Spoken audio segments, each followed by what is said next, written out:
Hello everyone, on this video I am going to show you how to create a drop down list in Microsoft Excel.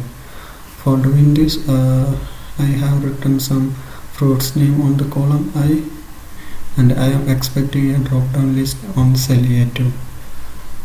So if you want to create a drop down list, you have to select the cell first. So here the cell is A2, and then just go to the data option, then select data validation option.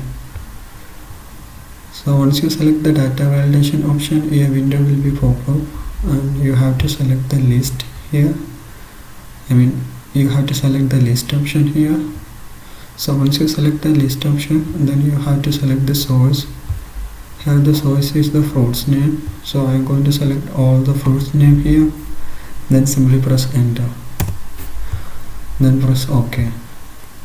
So now you can see the cell A2, you got a drop down list. So if you want the same drop down list on the following cells as well, what you have to do is just simply drag down. Now you can see all the cells, you got a drop down list.